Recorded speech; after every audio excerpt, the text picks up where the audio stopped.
আসসালামু আলাইকুম।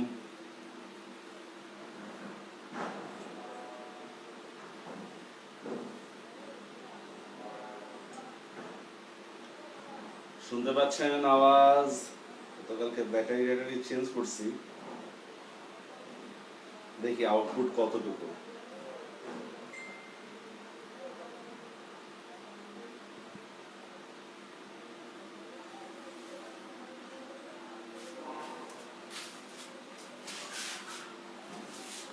ওয়ালাইকুম আসসালাম।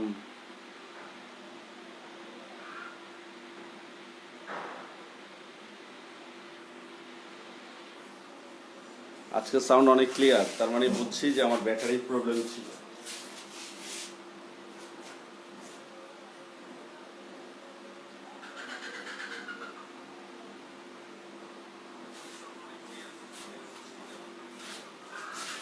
হ্যাঁ, অ্যাড অন, বাকিরা অ্যাড হন।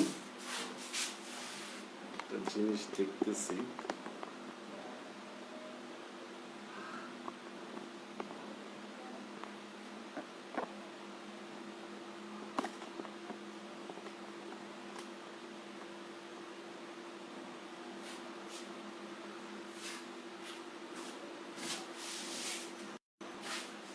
এখনো হসপিটালে আছে। আলহামদুলিল্লাহ, আগের চেয়ে ভালো, আগের চেয়ে ভালো। ইমরান হসপিটালেই আছে এখনো। আচ্ছা, সমাজ যে কয়টা ক্লাস নেওয়া হয়েছে বুঝছেন কিছু সমাসের? আমরা কিন্তু ঈদের আগে আগে কারকের ক্লাসগুলো শেষ করব। সমাসের পরে কারকের ক্লাস, এরপর হয়তো 25 চলে আসবে, হয়তো আমরা তখন ছুটি দিয়ে দিব আর কি। তাহিদুল ইসলাম শামীম। আর নতুন অনেকে অ্যাড হচ্ছেন, যারা নতুন অ্যাড হচ্ছেন তারা কিন্তু অবশ্যই গ্রুপের অ্যানাউন্সমেন্ট থেকে নিয়ে ক্লাসগুলো দেখে নেবেন কিন্তু।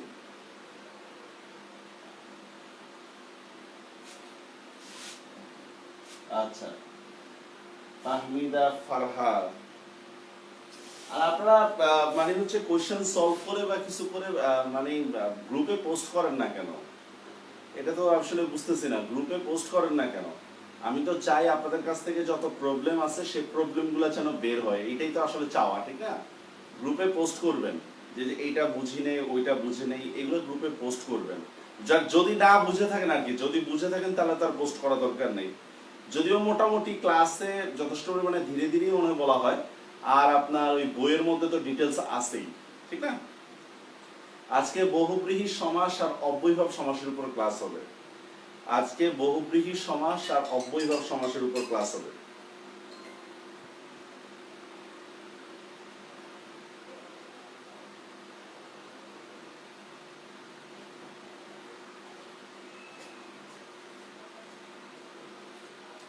তাহলে আমরা শুরু করি নাকি?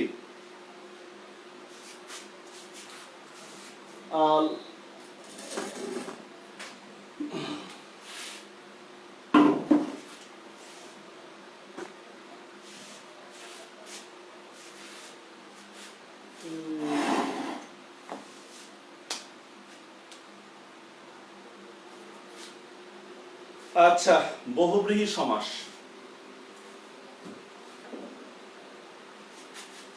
এই বহুব্রীহি সমাস নিয়ে আগে আমরা জিনিসটা বুঝে নিই, বহুব্রীহি শব্দের অর্থ কি। হ্যাঁ, বহুব্রীহি নাটকটা আপনারা জানেন, হুমায়ুন আহমেদ দেখছে, খুব মজার একটা নাটক। বহুব্রীহি শব্দের অর্থ হচ্ছে বহু ধান আছে যার। এটা হচ্ছে শাব্দিক অর্থ, ঠিক আছে? বহু ধান আছে যার, বহু ধান আছে যার, বহু ধন লেখি নেই কিন্তু, বহু ধান আছে যার। এক কথায় বলতে গেলে সচ্ছল বা ধনী ব্যক্তির ক্ষেত্রেই বহুব্রীহি সমাসটা হয়, মানে বহুব্রীহি শব্দটা প্রযোজ্য। লোকটা সচ্ছল, এটা না বলে আমরা এটাও বলতে পারি লোকটা বহুব্রীহি, নো প্রবলেম, ঠিক আছে? কারণ বহু ধান আছে মানেই তো তিনি সচ্ছল, ঠিক না? স্বাভাবিকভাবে এইটাই বুঝে। আমরা এই সমাজটা সবচেয়ে বেশি ইন্টারেস্টিং, মানে বহুব্রীহি সমাজটা আমাদের পরীক্ষার জন্য খুবই গুরুত্বপূর্ণ, পরীক্ষার জন্য। কারণ এই বহুব্রীহি সমাজ থেকে ম্যাক্সিমাম কোশ্চেন গুলো থাকে। তো বহুব্রীহি সমাসের কিছু বেসিক ক্রাইটেরিয়া আমাদের মনে রাখতে হবে। নাম্বার ওয়ান, বহুব্রীহি সমাসে নাম্বার ওয়ান, কোন ব্যক্তি বা বস্তুর অর্থ প্রাধান্য দেওয়া হয়। অর্থ প্রাধান্য, এখানে অর্থ প্রাধান্য বলতে বোঝাচ্ছে তৃতীয় পদকে প্রাধান্য দেওয়া হয়, তৃতীয় পদ। আপনারা যারা আগে সমাসের ক্লাসগুলো করছেন তারা আপনারা জানেন তৃতীয় পদ বলতে আমরা কি বুঝাই। হ্যাঁ, যেমন দেখেন আমি যখন লিখলাম যে গায়ে হলুদ, গায়ে হলুদ, তো এটার ব্যাস বাক্যটা কি আমরা জানি, গায়ে হলুদ দেওয়া হয় যে অনুষ্ঠানে, এটাই তো আমরা জানি, ঠিক না, যে গায়ে হলুদ দেওয়া হয় অনুষ্ঠানে। এখন দেখেন বিষয়টা আমরা কি করতেছি, দেখেন গায়ে হলুদ দেওয়া হয় যে অনুষ্ঠান যখন আমরা বলতেছি, আমরা গাকেও হাইলাইট করতেছি না, হলুদকেও হাইলাইট করতেছি না, আমরা হাইলাইট করতেছি অনুষ্ঠানকে। তার মানে দেখেন আমরা এমন একটা পদকে প্রায়োরিটি দিচ্ছি যে পদটা এখানে নাই, ঠিক না, তৃতীয় কোনো পদকে আমরা প্রায়োরিটি দিচ্ছি, ঠিক না। এটাই হচ্ছে বহুব্রীহি সমাসের কথা, যে এইটা কোনো ব্যক্তি বা বস্তুকে মানে তৃতীয় কোনো পদকে হাইলাইট করবে। সমাসবদ্ধ শব্দ যেগুলো আছে এগুলো একটাও আমার উদ্দেশ্য না, উদ্দেশ্য হবে হচ্ছে অন্য কিছু। যেমন দেখেন আমি লিখলাম 80-20, 80 শব্দের অর্থ দাঁত, 20 মানে 20, তাহলে 80-20 মানে কি দাঁতে 20, এটাই তো হওয়া দরকার ছিল, ঠিক না। আসলে 80-20 বলতে বোঝায় হচ্ছে সাপকে, 80-তে 20 যা, কি বললাম, 80-তে 20 যা, তার মানে সাপকে হাইলাইট করতেছে। বুঝতে পারছেন বিষয়টা, বুঝতে পারছেন? আচ্ছা, এরপর 2 নম্বর হচ্ছে সাধারণত, সাধারণত বহুব্রীহি সমাসে যার হয়, যার অথবা দ্বিরুক্তি হয়, দ্বিরুক্তি, ঠিক আছে, অথবা অনুষ্ঠান। বহুব্রীহি সমাস কি, সাধারণত যার থাকলে বহুব্রীহি সমাস হবে। তো এইটা আবারও সতর্ক করে বলতেছি, যার কিন্তু আপনাকে দেওয়া থাকবে না, আপনাকে লিখে নিতে হবে কিন্তু যার। হ্যাঁ, যেমন 80-20, 80-তে 20 যার, কপাল পড়া, কপাল পুড়েছে যার, এরকম না বিষয়টা। তো দেখেন যার থাকতে পারে, অথবা দ্বিরুক্তি, হাতাহাতি, মারামারি, কাটাকাটি, ফাটাফাটি, সাটাহাটি, এগুলো আর কি আরো পাবো আমরা। অথবা অনুষ্ঠান, যেমন দেখেন গায়ে হলুদ, গায়ে হলুদ দেওয়া হয় যে অনুষ্ঠানে, হাতে খড়ি, হাতে খড়ি দেওয়া হয় যে অনুষ্ঠানে, এরকম ভাবে, ঠিক আছে। হ্যাঁ, 80-তে 20 জার, সাপকে বলা হয় 80-তে 20 জার, সাপকে বলা হচ্ছে কিন্তু, হ্যাঁ, 80 জার। এছাড়াও বহুব্রীহি সমাসের মধ্যে কিছু বিষয় আছে, আপনাদেরকে যেটা ছবি তুলে দিচ্ছি, আপনাদেরকে যেটা ছবি তুলে দিচ্ছি, দেখেন অক্ষী থাকলে অক্ষ, মাতা থাকলে মাতৃক, দেখেন আছে কিনা, ক্লাসের আগে একটা ছবি তুলে দিয়েছি কিনা আপনাদেরকে, ওই ছবিটা একটু দেখেন। বইয়ের কত নম্বর পেজ, আমরা এই বইটা আপনাদের কাছে, সবার কাছে মোটামুটি বইটা আছে, তাহলে এই বইয়ের পেজ নম্বরটা বলে দিচ্ছি, ঠিক আছে।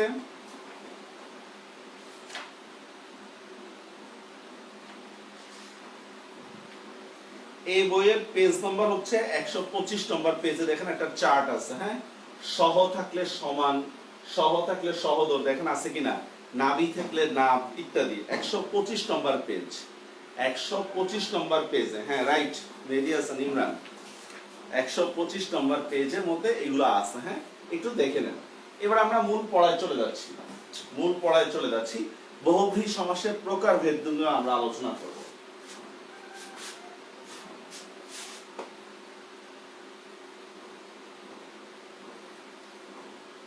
বহুব্রীহি প্রকারভেদগুলো যদি আমরা দেখি, সবগুলা প্রকার পড়া জরুরি না, আমি লেখার কাজ লিখতেছি, সবগুলা পড়াবো না। একটা হচ্ছে সমানাধিকরণ, সমানাধিকরণ। 2 নম্বর হচ্ছে ব্যাধিকরণ। 3 নম্বর হচ্ছে ব্যতিহার। 4 সংখ্যাবাচক। এরপর হচ্ছে আপনার এটাকে বলা হচ্ছে প্রত্যয়ান্ত। এরপর আছে হচ্ছে আপনার মধ্যপদলোপী, আবার নয়ও আছে, আরো আছে, এত পড়ার দরকার নেই। ওয়ালাইকুম আসসালাম রাকিব চৌধুরী, আপনি বলতেছেন যে বই পাইছেন আপনি। আচ্ছা, ইনশাআল্লাহ আগামীকাল বা পরশু আন্তর্জাতিক বই যারা অর্ডার করছেন তাদেরকে বইটা পাঠানো হবে। আপনারা যারা যারা অর্ডার মানে ডেলিভারি চার্জ ফ্রিতে যারা ইয়ে করতেন তারা কিন্তু আন্তর্জাতিক বইটা অর্ডার করে রেখেন, কাজে লাগবে, কারণ জুন মাস থেকে আমাদের জেনারেল নলেজের কোর্স চালু হচ্ছে। যদি বইটা দেখেন, যেটা বলতেছিলাম, সমানাধিকরণ, ব্যাধিকরণ, ব্যতিহার, সংখ্যাবাচক বহুব্রীহি, প্রত্যয়ান্ত ইত্যাদি ইত্যাদি। মনে রাখবেন একটা বিষয়, বহুব্রীহি সমাসে, এখানে চোরা বিষয় এটা, বহুব্রীহি সমাসে এটা এমনি বলতেছি, বহুব্রীহি সমাসে অনেক সময় অনেকাংশে প্রত্যয় ব্যবহার হয়, প্রত্যয় ব্যবহৃত হয়। আর প্রত্যয় ব্যবহৃত হলে, প্রত্যয় ব্যবহৃত হলে, এটা বইতে নাই বলে যার শব্দটা দেওয়া হয়, যার, যার শব্দটা আসে বেশিরভাগ, হ্যাঁ যার। একটু বুঝে নিই আমরা প্রত্যয় ব্যবহার হলে কিভাবে যার শব্দটা আসে বা কি আমরা করি। যেমন দেখেন, আমি একটা শব্দ লিখলাম মনোরোগ। আচ্ছা, মনোরোগ বলতে কি বুঝেন? যে মনের রোগ বা মনের রোগ, এটা বুঝেন, ঠিক না? কিন্তু আমি যখন বলতেছি মনোরোগী, দেখেন তো মনোরোগী, তখন দেখেন তো আপনি আসলে কোনো ব্যক্তিকে ইঙ্গিত করতেছেন কিনা। আরে ও তো মনোরোগী, মানে মনোরোগী মানে বুঝছেন? মনোরোগী বলতে আমরা কি বুঝবো বলেন তো? মনে রোগ আছে যার, এই তো, এটা না? এটাই তো বলবেন নাকি? আরেকটা ওয়ার্ড দিই, যেমন আমি বললাম দেখেন দোমনা, দোমনা, আসলে শব্দটা কি দুই মন পর্যন্ত না? মনা বলতে কি কোনো শব্দ আছে? নাই, আসলে হচ্ছে মন। কিন্তু দেখেন শেষে একটা আকার আসছে, দেখছেন? আকার, ইকার, একার, এরকম অনেক কিছুই থাকতে পারে, ঠিক আছে? ক্লাস শেষ করবেন কবে? দেরি আছে, 25-26 রোজা। দেখেন যেটা বলতেছিলাম দোমনা, এখন দোমনা বলতে আপনারা কি বুঝেন? কিন্তু অপরিচিত কল্পের মধ্যে আছে দুই দিকে মন যা, ঠিক না? আমি আপনাকে জাস্ট সহজ একটা শব্দ বললাম রোগী। আচ্ছা, রোগী, দেখছেন শব্দটা আসলে রোগ, এর থেকে দেখেন একটা দীর্ঘিকার যুক্ত হয়েছে, ঠিক না? রোগের সাথে একটা ই প্রত্যয় যোগ হয়েছে না? আচ্ছা, রোগী কাকে বলা হবে বলেন তো? রোগ আছে যার, রোগ আছে যার, এটা না? সেম আমরা অনেক সময় বলি এরকম এক রোখা,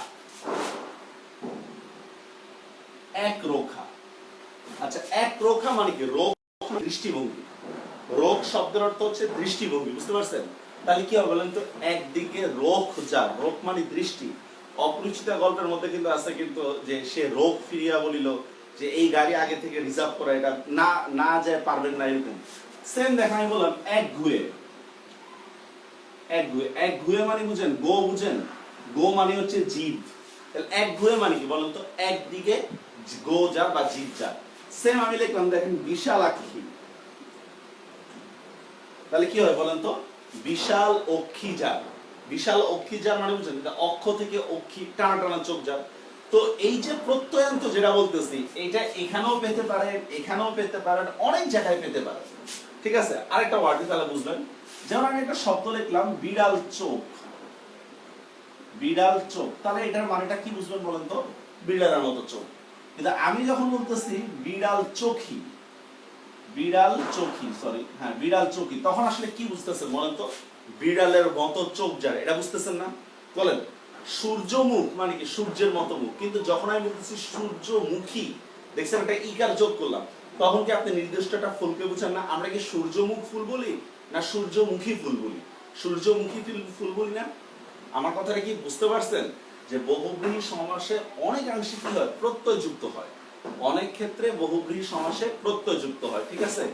এই ক্ষেত্রে যার শব্দটা ব্যবহার, যেমন দেখেন দুই কান কাটা, দু কান কাটা, কাঠ থেকে কাটা, দুই কান কেটেছে যা, ওকে?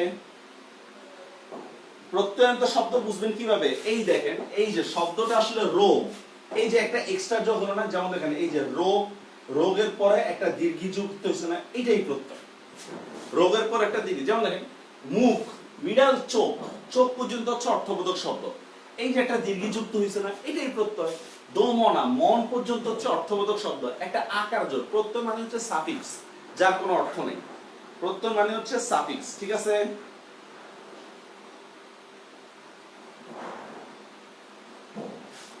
আচ্ছা, কি লিখছেন স্যার? বাংলা ফার্স্ট পেপার কোর্সটা কি পড়া বইয়ের উপর করলেন যে ভাইয়া? বুঝি নাই বাংলা ফার্স্ট পেপার নিয়ে কি বলতেছেন? বাংলা ফার্স্ট পেপারের কোর্স আছে আমাদের। একটা জিনিস ভালো লাগতেছে যে আপনারা অনেকে লাস্টে এসে যুক্ত হয়ে পড়াগুলো বুঝতে পারতেছেন, এটা খুব ভালো লাগতেছে।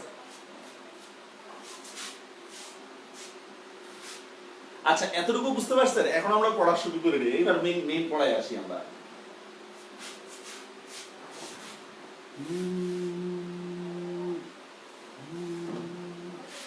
দেখেন, সমানাধিকরণ। সমানাধিকরণ মানে কি? সমান সমান, ঠিক না? সমান সমান থাকবে, এটাই তো খুব সহজ। Adjective plus noun is equal two যার, ব্যাস বাক্যে যার হবে। অ্যাডজেক্টিভ প্লাস নাউন, আবার অনেক সময় নাউন প্লাস অ্যাডজেক্টিভ হইতে পারে, নাউন প্লাস অ্যাডজেক্টিভ হইতে পারে, ঠিক আছে? না, সব শব্দের শেষে কি অতিরিক্ত শব্দ যেটা থাকে ওইটার প্রত্যয়। হ্যাঁ, স্বরূপ আমরা প্রত্যয়ের ক্লাস যখন করবো তখন এটা বুঝতে পারবেন। অতিরিক্ত শব্দ যেটা যুক্ত থাকবে ওইটা। এবার দেখেন, যেমন আমি বললাম পোড়া কপাল, পোড়া কপাল, দেখছেন? তাহলে কি হবে বলেন তো? পোড়া কপাল বলতে কি আসলে কপালের মধ্যে পুড়ে গেছে এরকম কিছু না, আসলে কি হবে? কপাল পুড়েছে যা। পোড়া কপাল বলতে আসলে আমরা মন্দ ভাগ্য বুঝি কিনা বলেন তো? মন্দ ভাগ্য বুঝাই না আমরা? পোড়া কপাল, কি ঠিক না? এখন একটা ওয়ার্ড, এটা আপনারা পারবেন না হয়তো, জবরদস্তি। জবরদস্তি, এটা অনেক সময় পরীক্ষায় আসে, তা আমরা বলতে পারি না, কারণ জবর হচ্ছে আরবি শব্দ, দস্তি হচ্ছে না না না বাংলা ফার্স্ট পেপারে নিউ কোনো কোর্স আর হবে না স্যার। হ্যাঁ, শব্দের শেষে হতে নিউ কোনো, আরে ভাই A to Z শব্দ পড়াই দিচ্ছি, আর ফার্স্ট পেপার প্রতি স্টুডেন্টদের আগ্রহ কম, এই জন্য নিউ ব্যাচ নেওয়া হচ্ছে না। রেকর্ড ব্যাচ সব ক্লাস প্রবলেম সলভ সব কিছুই করতে পারবেন। হ্যাঁ, নিউ ব্যাচ আর নেওয়া হবে না। আর আরেকটা বিষয় আপনারা দেখবেন, আমরা একটা কোর্স চালু করি প্রায় 4 মাস পর পর একটা কোর্স চালু করি। হ্যাঁ, দেখেন আপনারা। হ্যাঁ, অনেকে আছে যে স্যার অনলাইনে 5টা 6টা অনেকগুলো ব্যাচ পড়ায়। ভাই, অনলাইনে ক্লাস অনেক এনার্জির বিষয়। আমি 1টা 2টা পড়াবো, ফুল এনার্জি দিয়ে পড়াবো, কিন্তু আমি যদি 4-5টা ক্লাস করে আসলে এনার্জি থাকে না। হ্যাঁ, এনার্জি না থাকলে হয় কি, প্রথম ক্লাস যারা করে তারা এনার্জির সাথে পায়, বাকি ক্লাসগুলো যারা করে তারা কিন্তু ওরকম এনার্জি পায় না। হ্যাঁ, যাই হোক, যেটা বলতেছিলাম, জবরদস্তি। জবর হচ্ছে আরবি শব্দ, দস্ত মানে হচ্ছে হাত, দস্ত শব্দের অর্থ হাত। তাহলে জবরদস্তি বলতে আসলে আমরা এক ধরনের লোককে বুঝাই যারা খুব ইয়া করে, ঠিক না? মানে কঠিন জোর জবরদস্তি করে। তাহলে কি হয় বলো?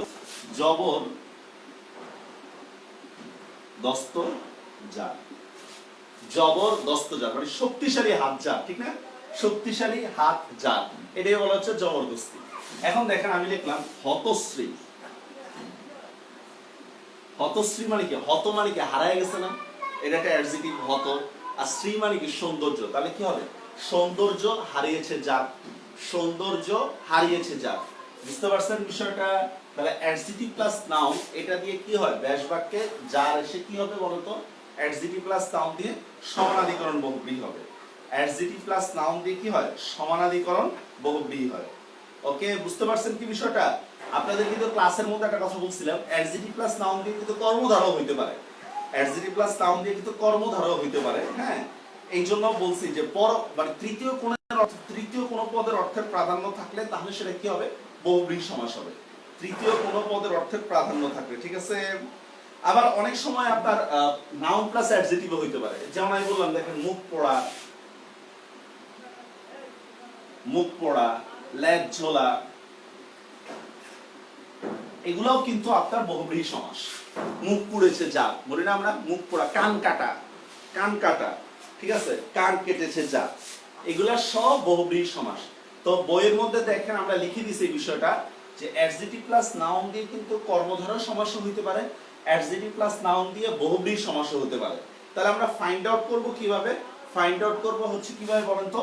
যদি কোনো তৃতীয় পদের অর্থকে প্রাধান্য দেওয়া হয় তাহলে সেটা বহুব্রীহি সমাস হবে, আর যদি তৃতীয় কোনো পদের অর্থকে প্রাধান্য না দেওয়া হয় তাহলে সেটা কি হবে?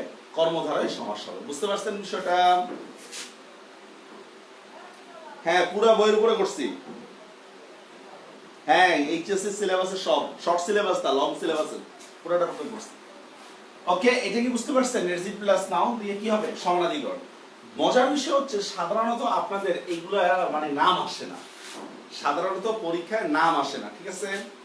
সমানাধিকরণ অ্যাডজেক্টিভ প্লাস নাউন বা নাউন অ্যাডজেক্টিভ, হ্যাঁ দুইটাই থাকতে পারে স্বরূপ, দুইটাই থাকতে পারে। আসল উদ্দেশ্য কোনটা? আসল উদ্দেশ্য হচ্ছে তৃতীয় পদ, সোজা কথা এটাই, তৃতীয় পদ, আর কোনো কথা নেই। Okay, number 2। এবার দেখেন ব্যাধিকরণ বহুব্রীহি।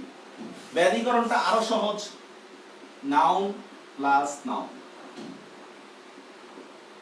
ইজ ইকুয়াল টু যা। Noun plus noun is equal to যা। যেমন আমি একটা শব্দ লিখি, কিন্তু আমরা ইঁদুর কপালে, ইঁদুর কপালে, ঠিক না? ইঁদুর কপাল মানে বুঝেন মন্দ ভাগ্য বুঝাইতে, কিন্তু আমরা ইঁদুর কপাল শব্দটা ব্যবহার করি মন্দ ভাগ্য বুঝাইতে। তার কি হবে বলেন তো? ইঁদুরের কপাল যা মানে মন্দ ভাগ্য, ইঁদুর কপাল যা, ঠিক আছে স্যার? নাউন প্লাস অ্যাডজেক্টিভ আসলে কি তুলনা হবে না? না, অনুপমার কোনো তুলনা হবে না। তুলনা হলে তো উপমান কর্মধারে চলে যাবে। অনু, নাউন প্লাস অ্যাডজেক্টিভ তুলনা বুঝালে তো উপমানে চলে যাবে। হ্যাঁ, এটা মনে রাখেন। তুলনা বুঝালে উপমান, আবার তুলনা বুঝায় যদি কোনো ব্যক্তি বা বস্তুকে হাইলাইট করে, তাহলে সেটা আবার বহুব্রীহিতে আসবে। যেমন দেখেন 80-20, দেখছেন? 80-20, 80 মানে দাঁত নাও, 20 মানে 20। 80-তে 20 যার, আমরা সাপকে বলি না, সাপকে। তবে আপনার যদি অপশনের মধ্যে যদি বহুব্রীহি না থাকে, তাহলে আপনি কি দিবেন? সপ্তমী তৎপুরুষ সমাস 80-তে 20। ঠিক আছে, 80-তে 20। একটা সমাস ব্যাস বাক্যের কারণে পরিবর্তন হতে পারে, একটা সমাস ব্যাস বাক্যের কারণে পরিবর্তন হতে পারে। এটা আপনাদেরকে প্রথম ক্লাস থেকে আমি বলতেছি, বুঝছেন? সেম দেখেন উন্ন নাম বা উন্না নাম বলে এটাকে। হ্যাঁ, উন্না মানে বুঝেন? উন্না নাম মানে হচ্ছে শ্বাস বা মাকড়সার জালকে আমরা বলি। নাভ, নাভ মানে হচ্ছে নাভি। উন্না নাভিতে জাল, মৃত্যুর মাকড়সার শ্বাসটা দেখবে নাভির মধ্যে, কিন্তু মাকড়সা ঠিক মানুষের মৃত্যুর সময় কিন্তু শ্বাসটা নাভিতে আটকে থাকে। এটা বলছে উন্না নাভিতে জাল। বুঝতে পারছেন বিষয়টা? এমন আরো অনেক আছে, এমন আরো অনেক। দামোদর, দামোদর, এটা শ্রীকৃষ্ণকে বুঝে দামোদর জাত মানে রশি। দাম মানে হচ্ছে রশি, আর হচ্ছে উদর মানে হচ্ছে পেট, রশি দিয়ে পেট বাঁধা, ওটা বলতেছে দামোদর জাত। তাহলে এই দুটো বুঝতে পারছেন নিশ্চয়ই। একটা হচ্ছে অ্যাডজেক্টিভ প্লাস নাউন, এটা হচ্ছে সমানাধিকরণ। আর 2 নম্বর কি বললাম? নাউন প্লাস নাউন, এটা হচ্ছে ব্যাধিকরণ। ব্যাধিকরণ, হ্যাঁ। নাম্বার 3, ব্যতিহার। ব্যতিহার বহুব্রীহির জন্য দুইটা জিনিস মাস্ট। 1 নম্বর হচ্ছে দ্বিরুক্তি হইতে হবে, 2 নম্বর হচ্ছে আপনার ক্রিয়া বুঝাবে। দুইটা জিনিসই কিন্তু মাস্ট। একটা হচ্ছে দ্বিরুক্তি হইতে হবে, 2 নম্বর হচ্ছে কোনো কাজ বুঝাইতে হবে। ঠিক আছে, এটা না বুঝালে তাহলে কিন্তু হবে না। স্যার উন্না মানে সুতা, হ্যাঁ সুতা, মাকড়সার জালের সুতা, এগুলা কোন সব বহুব্রীহি সমাস।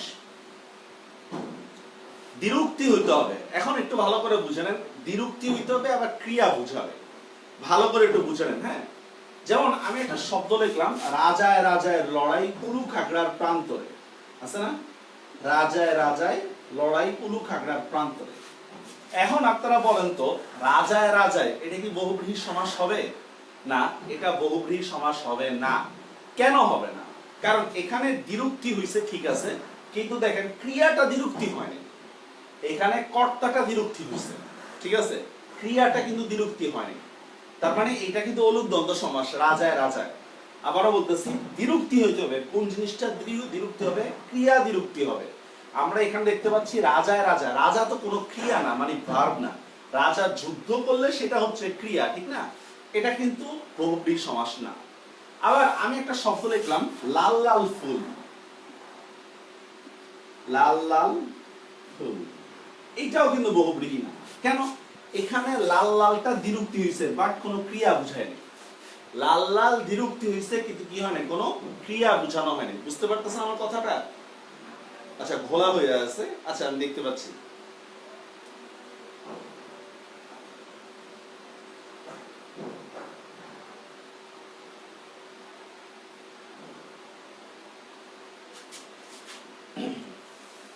এই ঠিক হচ্ছে আস্তে আস্তে।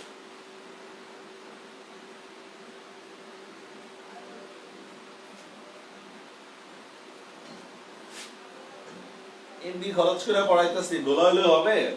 আমরা 5G যুগে আছি, 5.5G তো চলে গেছে।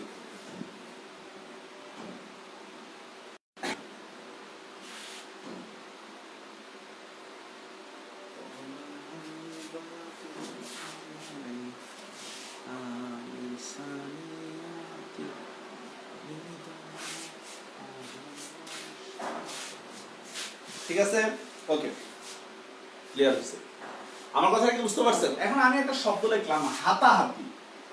আচ্ছা, হাতাহাতি মানে বুঝেন তো, আপনারা যে বন্ধু বান্ধবরা হাতাহাতি করেন, এটা বিরক্তি, ঠিক না? হাতে হাতে লড়াই, বিরক্তি করি না আমরা? সেম আমি লিখলাম কানাকানি।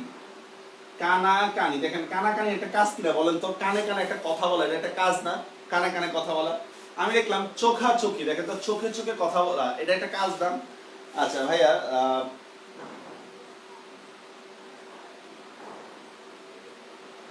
ধৈর্য মানতেছে না। বই শুক্রবারে পাঠাইছি সাহেব, শুক্রবারে পাঠাইছি, আপনাকে আগ্রাবাদ থেকে ইয়া দিবে, মেসেজ দিবে।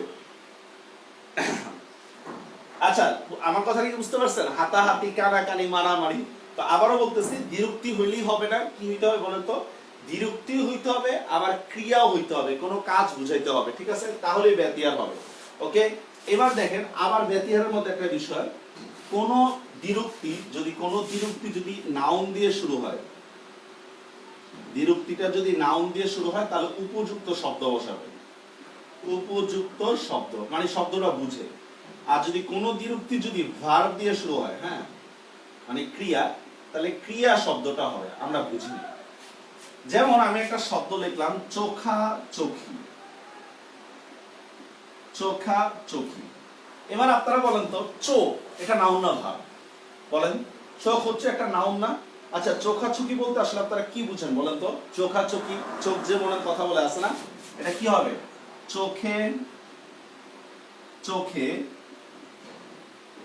যে কথা, দেখছেন? আমি উপযুক্ত শব্দ হিসেবে কোনটা বসালাম? কথা বসাইলাম। আরেকটা লিখলাম গোলাগুলি, অনেকে এটা দ্বন্দ্ব বলে, আসলে এটা দ্বন্দ্ব না, গোলাগুলি। আচ্ছা, গোলাগুলি মানে কি বলেন তো? গুলিতে গুলিতে যে লড়াই, ঠিক না? গুলিতে গুলিতে যে কথা, এটা তো হবে না নাকি? আবার আমি লিখলাম, দেখেন, হ্যাঁ, গলাগলি। আমরা বলি না গলাগলি, কি খাতিল গলাগলি। এবার দেখেন গলাগলির ব্যাস বাক্যটা কি বলেন তো? গলায় গলায় যে মিল বা গলায় গলায় যে ভাব। তার মানে দেখেন, নাউন যখন ব্যবহার হচ্ছে, আমরা তখন কি করতেছি? শব্দ অনুসারে অর্থটা চেঞ্জ করে ফেলতেছি, ঠিক না? আবার দেখেন আমি বললাম চুলাচুলি, তাহলে কি হয় বলেন তো? চুলে চুলে যে লড়াই, চুলে চুলে লড়াই করে না? আবার যুদ্ধ দিয়ে না, দেখেন যুদ্ধ আর লড়াইয়ের মধ্যে পার্থক্য আছে। হ্যাঁ, গুলিতে গুলিতে যে যুদ্ধ বা গুলিতে গুলিতে যে লড়াই। তার মানে দেখেন, যখন বিরক্তিটা নাউন দিয়ে হচ্ছে, বিরক্তির মূল শব্দটা নাউন দিয়ে যখন হচ্ছে, তখন আমরা শব্দ বুঝে কি করতেছি বলেন তো? উপযুক্ত কিছু বসাচ্ছি।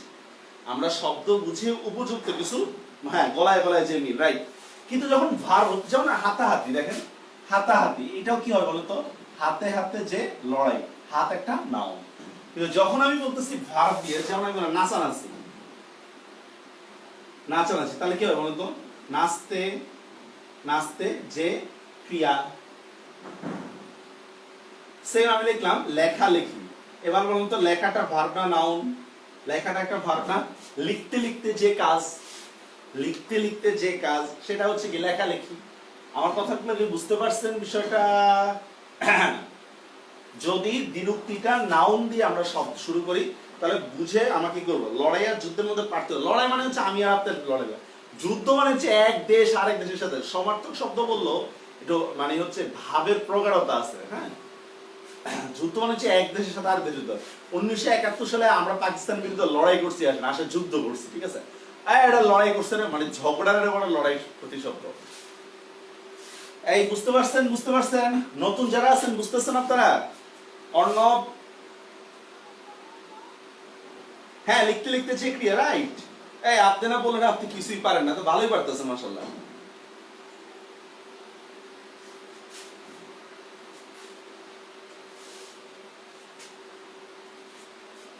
আপনারা পাবলিসিটি করবেন ক্লাসের বিষয়ে, এ বললাম, করেন না আপনারা, যাই হোক, এটা বিষয় না। আকবারায় কারো উপকার করতে গেলে এটা ক্ষতিকর সম্মুখীন দিতে হবে, ঠিক আছে? ধাক্কা খায় পাক্কা হয়, যখন বিসিএসসি স্টুডেন্টরা ম্যাক্সিমাম হয়, ধাক্কা খাইতে খাইতে পাগল হয়ে যায়, ওটাই ভালো লাগে আমার কাছে দেখতে। আমার তো না, আপনি পারেন। আচ্ছা, ক্লিয়ার এতটুকু? তাহলে আমরা তিনটা সমাস পড়ে ফেলছি, সমানাধিকরণ, ব্যধিকরণ, ব্যতিহার, এই তিনটা পড়ে ফেলছি। হ্যাঁ, মুছে ফেললাম এগুলো সব।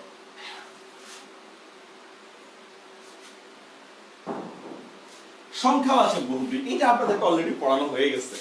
খেয়াল আছে? দ্বিগু সমাস, দ্বিগু সমাস পড়াইছিলাম, খেয়াল আছে? দ্বিগু সমাসটাই সংখ্যাবাচকের মতো। যেমন আমরা বলতে পারি এইভাবে, দ্বিগু সমাসটা আমরা মজার একটা বিষয় বলে আপনাদেরকে। হ্যাঁ, এখন আমরা একটা বই লিখছি, অন্যান্য স্যাররা বই লিখছে, তো স্বাভাবিকভাবে আমি যখন একটা বই লিখবো, আমার পরে যখন কেউ একটা বই লিখবে, আমার বইয়ের কোন কোন জায়গায় তার কাছে ভুল মনে হতে পারে, হ্যাঁ, সেই বিষয়গুলো নিয়ে কিন্তু মানে হচ্ছে তুলে ধরবে, এটা স্বাভাবিক বিষয়। তো আমি অনেক গ্রুপে দেখি এরকম যে মানে একটা যে পদ দেখা তার ভুল থাকবে, এটাই স্বাভাবিক। আপনাকে আমি সোজা কথা বলে দিলাম যে সংখ্যা যদি হয়, তাতে যদি সমাহারের অর্থটা প্রাধান্য থাকে সমষ্টি, তাহলে দ্বিগু সমাস। অথবা সংখ্যা যদি হয় যে তৃতীয় কোনো পদের অর্থে প্রাধান্য থাকে, তাহলে কি বহুব্রীহি সমাস। এছাড়া কিন্তু সংখ্যা নেই। আর যদি দুইটা সংখ্যার অর্থই প্রাধান্য থাকে, তাহলে দ্বন্দ্ব সমাস। এগুলো সিম্পল বিষয়, কিন্তু আমি ম্যাক্সিমাম এখন কিছু গ্রুপগুলোর মধ্যে দেখতেছি একটা সিম্পল বিষয়কে জটিল করে আকর্ষণীয়ভাবে উপস্থাপন করার চেষ্টা করা হচ্ছে, বুঝছেন? মজাই লাগে আমার কাছে দেখতে। একটা সিম্পল বিষয়, আপনারা যেমন জাস্ট একটা উদাহরণ দিই, 9-10 বইটা যখন আপনারা পড়বেন, 9-10 বইটা, আগের বইটা, সত্যবিধান সম্পর্কে দেখবেন পরি, প্রতি, অপ, এরপরে হলে মূর্ধন্য ষ হয়। আসলে এত জটিল হওয়ার কিছুই ছিল না। মূলত শব্দটা কি ছিল? অ, আ ধ্বনি ছাড়া বাকি সব ক্ষেত্রে মূর্ধন্য ষ হয়, এটা কিন্তু রুল ছিল। তো আমরা যে বিষয়টা সিম্পলি বলে যাই, ঠিক আছে, কারণ সিম্পল কথা শুনতে ভালো লাগে না, বুঝছেন? সত্য কথা শুনতে ভালো লাগে না। তো এইটার যদি রং চং মাখা একটু জটিল করে যদি উপস্থাপন করা যায় না, বাপ রে বাপ, উনি তো কত মেধাবী, কত বেশি জানে ওনার কাছ থেকে। ভালোই লাগে এরকম মানে ইয়াগুলা দেখলে, ঠিক আছে। আর তা আমার কাছ থেকে জানি না ওরকম পাবেন কিনা, সিম্পল বিষয়টা জটিল করে আহামরি এলেম দেখানো। আসেন, সংখ্যাবাচক বহুব্রীহি। হ্যাঁ, এটা মুখস্থ করছিলেন? শেষ, নাউন, সংখ্যা প্লাস নাউন। আর ব্যাস বাক্য কি হবে? তৃতীয় কোনো পদ। ব্যাস বাক্যে যার হবে, বা আমরা বলতে পারি তৃতীয় পদ, এটা কিন্তু দ্বিগু সমাসটা। যদি আমরা সংখ্যার পরে যদি নাউন দিয়ে যদি সমষ্টি বুঝাইতাম, তাহলে সেটা কি হতো? যে আপনার দ্বিগু সমাস হতো। সংখ্যার পরে যদি নাউন দিয়ে যদি কি হইতো, যে সমষ্টি যদি বুঝাইতাম, তাহলে দ্বিগু সমাস হতো। কিন্তু এখানে আমি তৃতীয় কোনো পদ বা যারকে আমরা বুঝাচ্ছি। হ্যাঁ, আচ্ছা, এই অনুপ কুমার মুখস্থ বানানটা ভুল ছিল। রাইট অর্ণব, সংখ্যা প্লাস বিশেষ্য না, দ্বিগু হবে সমষ্টি বুঝাইলে, সমষ্টি বুঝাইলে। না না না, এই এটা ভুল ভুল ভুল ভুল ভুল। অর্ণব, এটা ভুল, বিশেষণ না, ওটাও বিশেষ্য হবে। বিশেষণ না, বিশেষ্যই হবে। যেমন আমি লিখলাম, দেখেন, চৌচালা। এই চাল কি নাউন না অ্যাডজেক্টিভ? চাল তো নাউন। অর্ণব, চাল নাউন, দুইটাতেই নাউন হবে। ঠিক করে দেন, কারেকশন করে দেন। চৌচালা, আচ্ছা, চৌচালা বলতে আসলে কাকে বুঝেন তো বলতো? বিশেষ একটা ঘরকে বুঝেন কিনা চৌচালা বলতে? আমি শব্দটা লিখলাম 10 আনন। 10 আনন, 10 আনন বলতে আসলে রাবণকে বুঝেন কিনা বলেন তো? রাবণ মানে মাথা না, আনন মানে মাথা না, ঠিক আছে? 10 আনন, রাবণ, রাবণকে আমরা বুঝাই না? 10 আনন মানে 10 মাথা আছে যার, এরকম। বুঝতে পারছেন বিষয়টা? সংখ্যা প্লাস নাউন, কিন্তু এটাও যার হবে। যার বলতে আসলে বুঝাচ্ছি হচ্ছে আমরা তৃতীয় কোনো পদকে প্রাধান্য দেব। আমি বললাম, দেখেন, শতবর্ষী। শতবর্ষী, এই বর্ষ কি নাউন? অ্যাডজেক্টিভ, বর্ষ তো নাউন, ঠিক আছে? তাহলে শতবর্ষ হয়েছে যার। আমার কথাটা কি বুঝতে পারছেন বিষয়টা? এরকম অনেক আছে। যেমন আমি বললাম, দেখেন, 10 গজি। 10 গজি, গজি মানে হচ্ছে লাঠি, ওই যে ইয়ার হাতে লাঠি থাকে না? তারপর দেখেন 55, 55 বলতে আসলে শিবকে বোঝায়। 55 শিবকে বোঝায়, কিন্তু 55 এগুলো সব বহুব্রীহি সমাস, সংখ্যাবাচক বহুব্রীহি, ঠিক আছে? চৌবাচ্চাও তো ঘরের অন্তর্ভুক্ত। না না না না, আপনি যখন দেখেন, এই যে অর্ণব, এখানে ঝামেলাটা বুঝে নেন। হ্যাঁ, চালা এটা অ্যাডজেক্টিভ না। আমি যখন বলতেছি, দেখেন, চাল আছে যার, এটা বলতেছি না আমরা? চাল আছে যার, ঠিক আছে? এবার বলেন, এটা কি হয়েছে? আমরা কি চালা লিখছি না চাল লিখছি? এই যে লোপা একটা মারাত্মক কোশ্চেন করছেন, যে আমি যখন চৌবাচ্চা, চৌবাচ্চা, এটা আপনি কি দেবেন? বলেন। বা এইভাবে লিখলাম, দেখেন শতায়ু, বলেন শতায়ু। আয়ু এটা তো 100% নাও, ঠিক না? আয়ু, আয়ু 100% নাও না? কথাটা কি বুঝতে পারছেন? চৌবাচ্চা বলতে একটা পাত্রকে বোঝায়, পাত্রকে, অবশ্যই এটাও বহুব্রীহি সমাস হবে। চৌবাচ্চা। আনন কি ধরবেন? এটা তো আনা না বলতেছি না, আনন মানে হচ্ছে নাউন, আনন মানে মাথা, 10 আনন যা। না অনুপ কুমার এমন কিছু পড়ে নেই। ব্যক্তি হলে যেমন এই যে বললাম, যখন 10 গজি, 10 গজি বলতে তো লাঠিকে বুঝাই।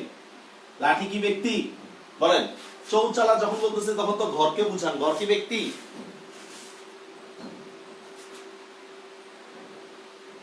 চার চালার ঘর, চাল, চার চাল আছে যার। আপনি ব্যাস বাক্যটা লিখতে হবে, শতায়ু একজনকে বোঝায়, হ্যাঁ।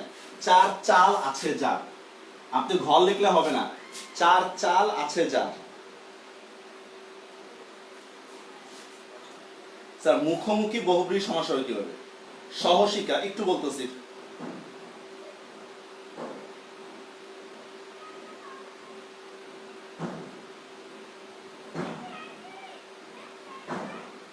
হ্যাঁ, চৌচালা তো ঘরের অন্তর্ভুক্ত, এই জন্য তো বহুব্রীহি সমাস। আচ্ছা, মুখোমুখি আসলে এটা বহুব্রীহি হবে না, এটা হবে মুখ ও মুখ। মুখ ও মুখ, এটাকে আমরা বলি মুখোমুখি, ঠিক আছে? এখন মুখোমুখি বলতে মুখে মুখে যে কথা এমন হয় না, ঠিক আছে? এটা দ্বন্দ্ব হওয়াটা বেটার, মুখোমুখি, ঠিক আছে? সহশিক্ষা, সহশিক্ষা, সহ এগুলা থাকলে বহুব্রীহি সমাস। একটা ছবি দিচ্ছি একটু, ফারুক ভাই একটু দেখেন, হ্যাঁ।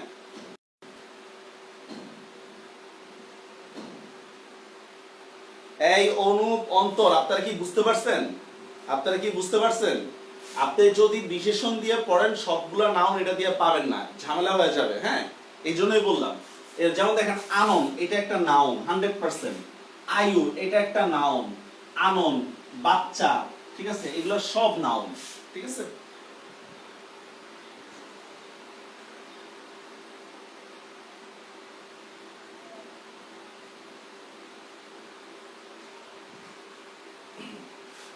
কিছু শব্দ আপনি চাল থেকে চালা এটা অ্যাডজেক্টিভ করতে পারবেন, চাল থেকে চালা। তবে সবসময় এমন থাকবে এমন না। চৌচালা ঘর, চৌচাল দিলেও চলবে, ঠিক আছে? 8 চালা, এরকম।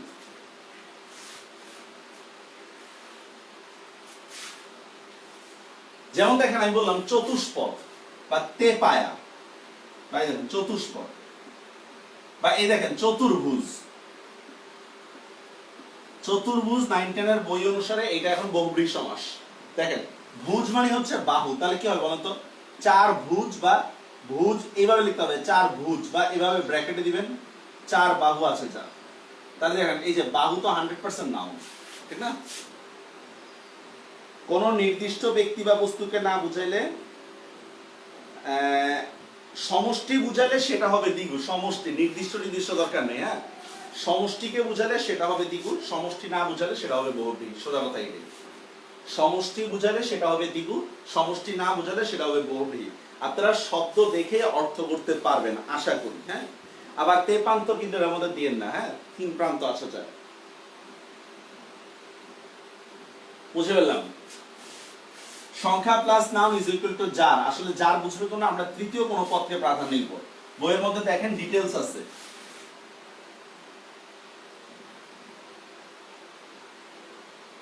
এর প্রত্যয়ান্ত, এটা আমরা আলোচনা করছি, প্রত্যয়ান্ত। এটাকে বলা হচ্ছে মধ্যপদ লোপী, বা এটাকে আমরা বলি উপমাত্য। উপমাত্য। আচ্ছা, মধ্যপদ লোপীটা কিভাবে আমরা ধরবো? সোজা কথা হচ্ছে যত ধরনের অনুষ্ঠান আছে, যত অনুষ্ঠান আছে সব মধ্যপদ লোপী পড়বে, ঠিক আছে? আমি ফর এক্সাম্পল আমি লিখলাম হাতে খড়ি, হাতে খড়ি, গায়ে হলুদ, ঠিক আছে? এগুলা সব হচ্ছে মধ্যপদ লোপী, অনুষ্ঠান বুঝাইলে। তবে অনুষ্ঠানে যে শুধু মধ্যপদ লোপী এমন হবে না, অনুষ্ঠানে যে শুধু মধ্যপদ লোপী এমন না, অনুষ্ঠান ছাড়াও মধ্যপদ লোপী হতে পারে। যেমন আমি দেখেন বিড়াল চোখী, বিড়াল চোখী, এটা কি হবে জানেন? বিড়ালের ন্যায় চোখ যা, বিড়ালের ন্যায় চোখ যা, দেখছেন? উপমাত্য, ঠিক আছে?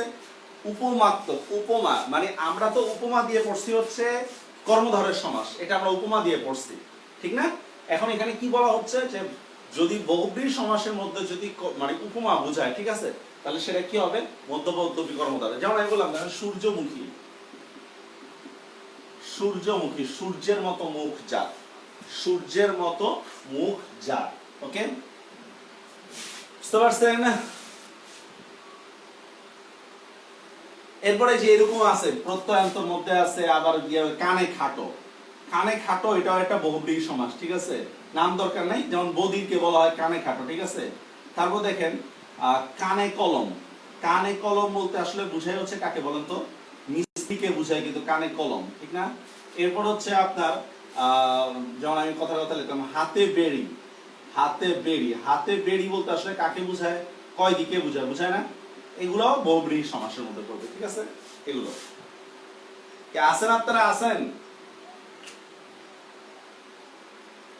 এবার হচ্ছে নয়, তারপর আছে যে ব্যতিক্রমী কিছু সমাস আছে, এগুলো যে দ্বীপ, তারপর আর কি কি জানি আছে, মাথায় ঢুকতেছে?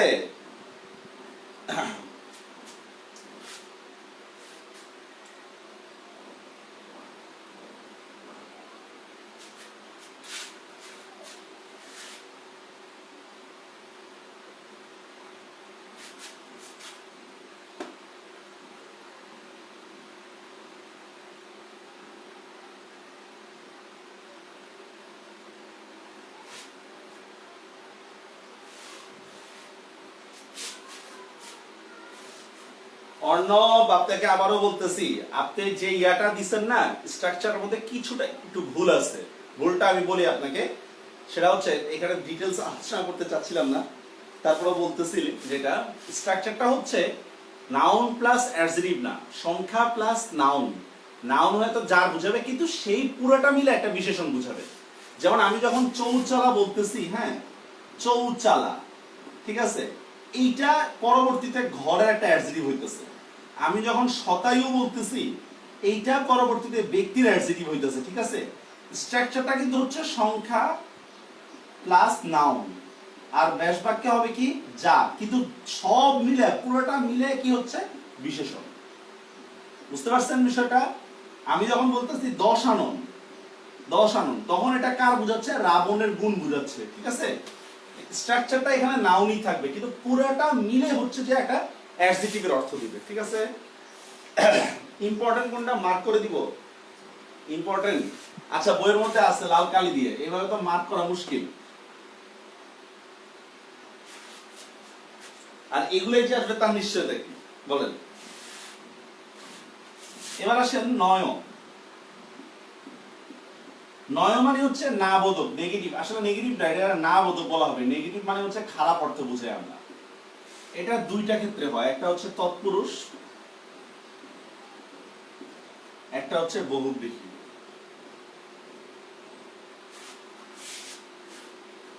একটা হচ্ছে তৎপুরুষের ক্ষেত্রে হয়, একটা হচ্ছে বহুব্রীহি সমাসের ক্ষেত্রে হয়। তো আমরা জানি বহুব্রীহি সমাস কি করে? তৃতীয় কোনো পদ বা ব্যক্তি বা বস্তুকে হাইলাইট করে, ঠিক না? তৃতীয় পদ না, নয় মানে কি না বোধক শব্দ থাকবে, এই তো না বোধক শব্দ থাকবে। তো আমরা জানি বহুব্রীহি সমাসের ক্ষেত্রে কি করে? এটা তৃতীয় কোনো পদকে হাইলাইট করে, বা এটা মানে এটা হচ্ছে বহুব্রীহি সমাসের উদাহরণ। তা আপনাকে যদি এমন এক্সাম্পল দেওয়া হয় যেটা তৃতীয় কোনো পদকে হাইলাইট করতেছে, ফর এক্সাম্পল আমি লিখলাম দেখেন বেওয়ারিশ, বেওয়ারিশ। ভাই এটা দেখেন, এগুলোর কিন্তু এমন কোনো কিছু নাই যে আপনার বহুব্রীহি সমাসে এই শব্দগুলো ব্যবহৃত হবে, এমন না। হ্যাঁ, এটা হয়তো অনেকে বইয়ের মধ্যে লেখা রাখছে, আসলে ঠিক না এরকম। বেওয়ারিশ মানে কি বলেন তো? ওয়ারিশ নেই যা, দেখছেন? বেওয়ারিশ বলতে আমরা কোনো ব্যক্তিকে বুঝাই কিনা বলেন তো? সেম আমি লিখলাম অমর, অমর বলতে আপনি কোনো ব্যক্তিকে বুঝাচ্ছেন কিনা বলেন তো? অমর, মরণ নেই যার, এমন লোককে তো আপনি অমর বলেন, ঠিক না? মরণ নেই যার। আচ্ছা আরো দেখি আমরা, ফর এক্সাম্পল আমি লিখলাম কি দেওয়া যায় বলেন? নিরর্থক, দেখছেন এই যে একটা ক আসছে, অর্থ নেই যার। অতিথি, আচ্ছা অতিথি বলতে কাকে বুঝান? একটা ব্যক্তিকে বুঝান কিনা বলেন তো? অতিথি, অতিথি শব্দের অর্থ কি? আগমনের, যার আগমনের কোনো তিথি নেই, মানে আসার সময় নেই, তাকে আমরা কি বলি? অতিথি। তার মানে দেখেন এই শব্দগুলো দিয়ে কিন্তু আমরা কোনো ব্যক্তি বা বস্তুর প্রতি কিন্তু ইঙ্গিত করতেছি, যার ফলে এটা হচ্ছে বহুব্রীহি সমাস। আর যদি অ্যাবস্ট্রাক্ট কিছু হয়, অ্যাবস্ট্রাক্ট,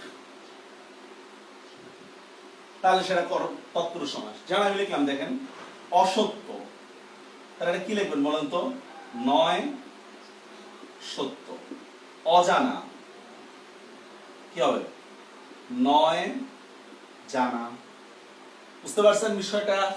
যেমন আমি বললাম দেখেন অদেখা বা অচেনা, নয় চেনা। আবার অনাশ্রিত, নয় আশ্রিত ইত্যাদি। ঠিক আছে? তৃতীয় কোনো পদকে যদি প্রায়োরিটি দেয়, কোনো মানে শাব্দিক অর্থ বাদ দিয়ে যদি ব্যক্তি বা বস্তুকে প্রায়োরিটি দেয়, তাহলে সেটা হবে কি বহুব্রীহি সমাস। আর যদি তৃতীয় কোনো বস্তুকে যদি প্রায়োরিটি না দেওয়া হয়, মানে অ্যাবস্ট্রাক্ট কোনো কিছুকে প্রায়োরিটি দেওয়া হয়, তাহলে সেটা কোনো তৎপুরুষ সমাস, নয় তৎপুরুষ। আর বুঝতে পারছেন?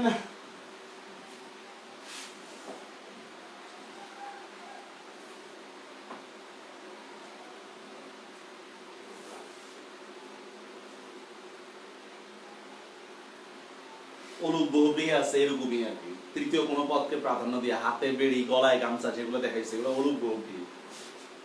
আচ্ছা, কিছু কঠিন কঠিন শব্দ দিই, তাহলে আপনাদের বইয়ের মধ্যে আছে 126 নম্বর পেজের ইয়াগুলো আছে। হ্যাঁ, আমি লিখে দিচ্ছি শুধু।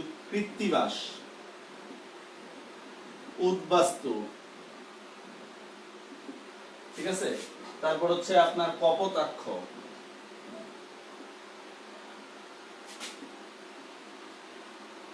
অনুসুয়া, নিরুপমা বা নিরুপায়, ঠিক আছে? তার সতীর্থ। সতীর্থ মানে বুঝেন? মানে সমান তীর্থ বা গুরুজা, সমান তীর্থ বা গুরুজা, তার নিষ্কলঙ্ক। এগুলো সব বহুব্রীহি সমাস। হ্যাঁ, আপনারা বইয়ের 126 নম্বর পেজটা একটু দেখবেন দয়া করে। 126 নম্বর পেজ, বিশেষ করে উদ্বাস্তুটা মনে রাখবেন। উদ্বাস্তু, উদ্বাস্তুটা, উদ্বাস্তু বলতে ব্যক্তিকে বোঝায় কিন্তু। হ্যাঁ, বাস্তু থেকে উৎখাত করা হয়েছে যাকে।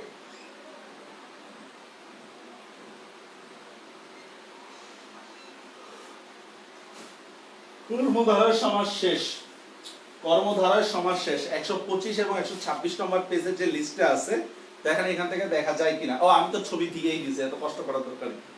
এই যে সমান থাকলে সহ হয়, যেমন সহোদর, তারপর সহকর্মী। নাভি থাকলে নাভ হয়, যুব জানি। দেখেন ছবি দিয়ে দিছি আমি আপনাদেরকে গ্রুপের মধ্যে। হয়েছে আপনাদের? হয়েছে?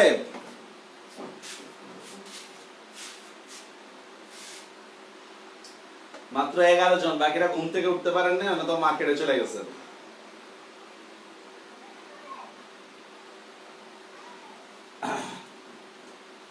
এরপর আবার একটু আপনারা ওই ছবিতে চলে যান প্লিজ। ওই বহুব্রীহি অব্যয়ভাব সমাস পড়াবো, খুব ভালো বুঝতে পারতেছেন। ছবিতে চলে যান, গ্রুপে যে ছবিটা দিচ্ছি দেখেন, গ্রুপে যে ছবিটা দিচ্ছি ছবিটা আবার একটু দেখেন।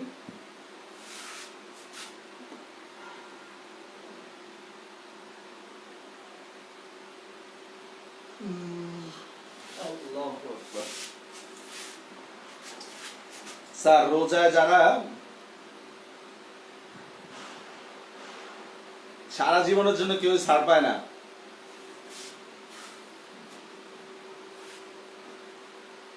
এটা আল্লাহ মালুম কবরে কি হইতেছে। আর রোজায় মন কান নাকি প্রশ্ন করবে না এমন কিছু আমিও পাইনি। ভাই শুনেন, আপনাদেরকে অব্যয়ভাব সমাস পড়ানোর জন্য, অব্যয়ভাব সমাস, হ্যাঁ, অব্যয়ভাব সমাসের জন্য আপনাকে অবশ্যই উপসর্গগুলো মনে রাখতে হবে। উপসর্গ, আর যদি খুব বেশি টাফ মনে হয় তাহলে 72 থেকে 75 পৃষ্ঠা বা আমাদের উপসর্গ বইয়ের অধ্যায়টা দেখে নিতে পারেন। হ্যাঁ, কোন শব্দের অর্থ কি দিচ্ছে, যেমন প্রতিপক্ষ, প্রতি কোন অর্থ দিচ্ছে, আবার প্রতিবাদ কোন অর্থ দিচ্ছে, প্রতিমন্ত্রীতে আবার কোন অর্থ দিচ্ছে। হ্যাঁ, এগুলো কোনটা কোন অর্থ দিচ্ছে সেটা উপসর্গ চ্যাপ্টারে দেখতে পারেন। আর আপনাদেরকে দেখেন একটা ছবি দিছি, সাধারণত যে উপসর্গগুলো বেশি ব্যবহৃত হয় 126 নম্বর পেজে আপনারা দেখতে পারেন। যেমন যথা, দু, সরি যথা বা উত, এগুলা থাকলে হয় হচ্ছে অতিক্রম না করে, অতিক্রম না করে। যেমন যথাযোগ্য আমি লিখলাম যোগ্যকে অতিক্রম না করে, উদ্বেগ বেগকে অতিক্রম না করে। এরপর দেখেন হা বা দু থাকলে সাধারণত এটা অভাবের অর্থ দেয়, অভাব, হাভাব, ভাতের অভাব, দুর্নীতি, নীতির অভাব, বুঝছেন? দুর্নীতি, আবার খারাপ যে নীতিও দিতে পারেন ইচ্ছা করলে। আবার দেখেন আপনার আ থাকলে, ঠিক আছে, পর্যন্ত হয়, যেমন আমি বললাম আজীবন, আজীবন, ঠিক আছে। অনু থাকলে হয় পশ্চাৎ অথবা সদৃশ। কি হবে বলতো? অনুবাদ, মানে বাদের সদৃশ। আবার আমি যদি বলি দেখেন অনুকরণ, তাহলে হবে পশ্চাতে করণ, ঠিক আছে। অনুকরণ কি বললাম? পশ্চাতে করণ। প্রতি থাকলে হয় বিরোধী, বিরুদ্ধে হইতে পারে প্রতি, আবার সদৃশ হইতে পারে। যেমন এটা শব্দ বুঝে আপনাকে করতে হবে, যেমন আমি বললাম প্রতিপক্ষ, প্রতিপক্ষ বুঝেন তো এটা বিরোধী পক্ষ হবে 100%। কিন্তু আমি যখন বলতেছি প্রতিমন্ত্রী, তখন কিন্তু আর বিরোধী কিন্তু বোঝাচ্ছে না, ঠিক আছে। দয়া করে আপনারা 126 নম্বর পেজে যে চারটা আছে এটা একটু তুলে নেন, হ্যাঁ। যেমন উপ থাকলে হবে সমীপে হতে পারে অথবা সদৃশ হতে পারে। যেমন আমি বললাম দেখেন উপকূল, এটা আপনারা জানেন কুলের সমীপে, উপকূল। কিন্তু আমি যখন বলতেছি উপজেলা, তখন কিন্তু জেলার সদৃশ কিন্তু আপনারা বুঝতেছেন, ঠিক না? এখানে আর কিছুই নেই তেমন একটা।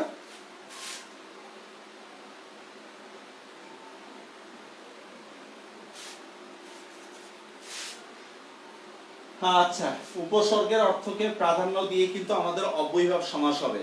বইয়ের 128 থেকে যে ছবিটা দিছি, ছবিটা একটু দেখেন, হ্যাঁ। ছবিটা একটু দেখেন দয়া করে। ছবিটা দেখছেন সবাই?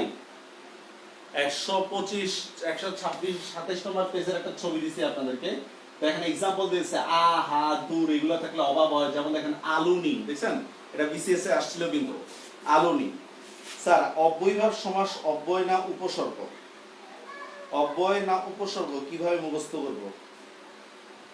না, এটার কোনো নিয়ম নাই, এটার ওরকম কোনো নিয়ম নাই, হ্যাঁ। এটা শব্দ বুঝে আপনাকে করতে হবে। যেমন আমি বললাম আরক্তিম, আরক্তিম বলতে আপনি কি কি বুঝেন বলতো? সামান্য লাল, এটা বুঝেন না? তাহলে ঈষৎ রক্তিম। আবার আহত, আহত মানে কি বলতো? সামান্য হত হইছে, এরকম না? তো এটা কোন শব্দে কোন অর্থ দেয়, এটা উপসর্গ পাঠ থেকে আপনাদের পড়তে হবে, উপসর্গ পাঠ থেকে এটা পড়তে হবে। তবে আমাদের আপনাদেরকে যে ছবিটা দিছি, ছবির লাল কালিগুলো মোটামুটি এনাফ, ছবির লাল কালিগুলো এনাফ। দেখেন যে ছবির মধ্যে আছে দুর্ভিক্ষ, ভিক্ষার অভাব, দেখছেন? আবার দেখেন বিরোধ দিয়ে আছে প্রতিকূল, প্রতিবাদ, প্রতিবাদ, ঠিক আছে।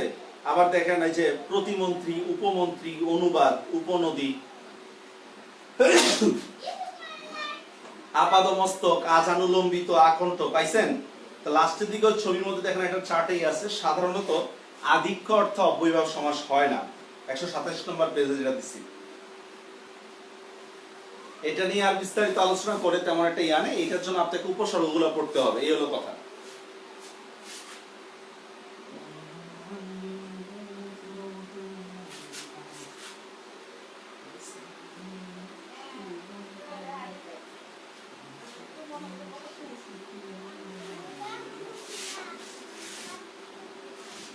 নিত্য সমাস, নিত্য সমাসে আপনাদের অনেক বইয়ের মধ্যে লেখা আছে এটা ব্যাস বাক্য করার প্রয়োজন পড়ে না। না, আসলে না।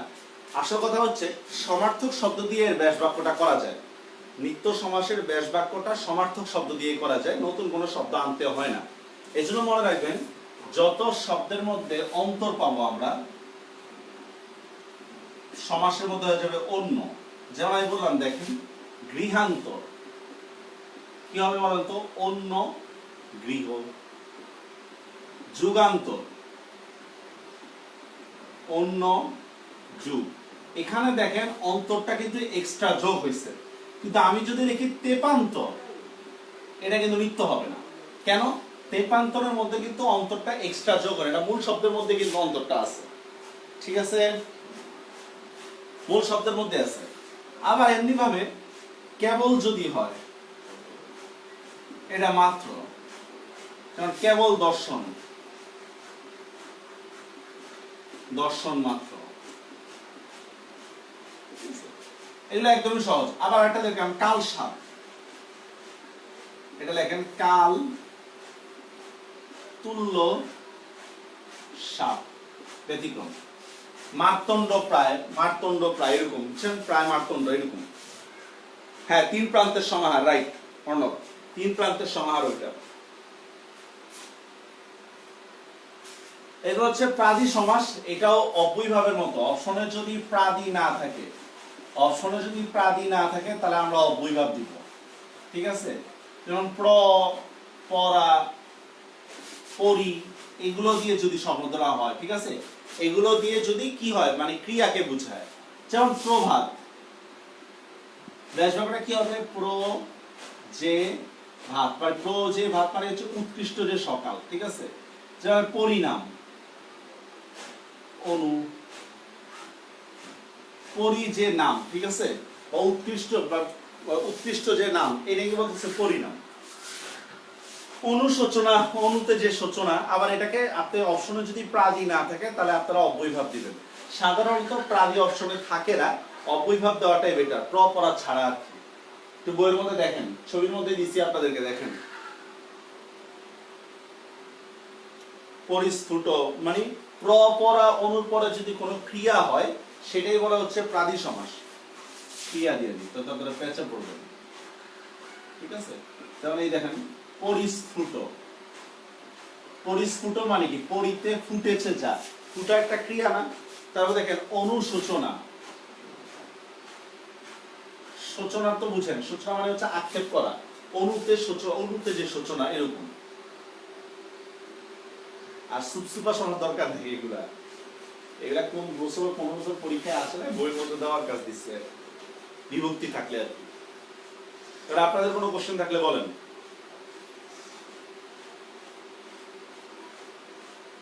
এনি কোশ্চেন আপনাদের?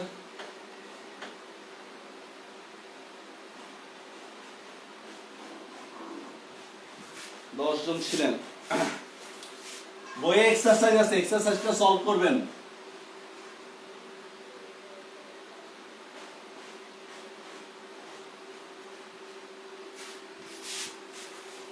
আর বইটা থাকলে ভালো, না থাকলে জরুরি কিছু না, কারণ সাজায় দেওয়া আছে তো, আপনার কাছে সাজানো কোনো বই থাকলেই চলবে।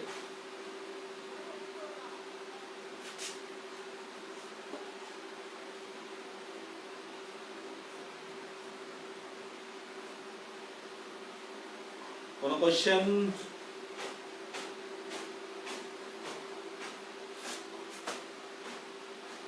হ্যাঁ, কেউ নেই?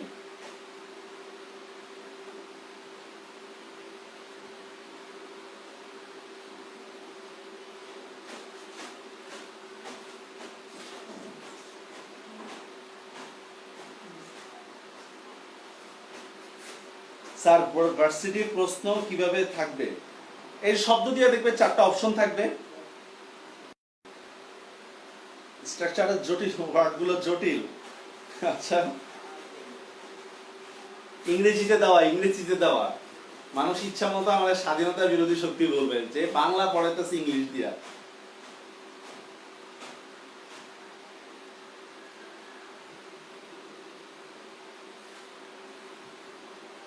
আচ্ছা, ভার্সিটিতে একটা অপশন থাকবে, একটা কোশ্চেন থাকবে, 4টা অপশন থাকবে, শেষ। নরমালি আপনি টিক দিবেন শুধু, আর কিছু না। ওই ভার্সিটি স্টাইলে কঠিন কোশ্চেন, ব্যাস বাক্য কি থাকবে না? ব্যাস বাক্য থাকবে না, ব্যাস বাক্য থাকিবে না। হ্যাঁ,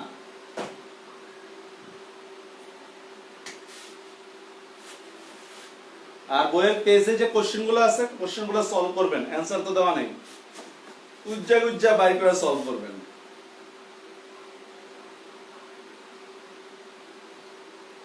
আচ্ছা, তাহলে বালা দেখে না কেনা কোনো কোশ্চেন বা কোনো কিছু থাকলে আপনারা গ্রুপে একটু সলভ করবেন। হ্যাঁ, পকেট মারে যে দেন, পকেট যে মান না, পকেট মারে যে, এটা উপর তৎপুরুষ দিয়ে, পকেট মারা এটা ইয়া না, উপর তৎপুরুষ, পকেট মারে যে। ঠিক আছে, তাহলে ভালো থাকেন, আল্লাহ হাফেজ।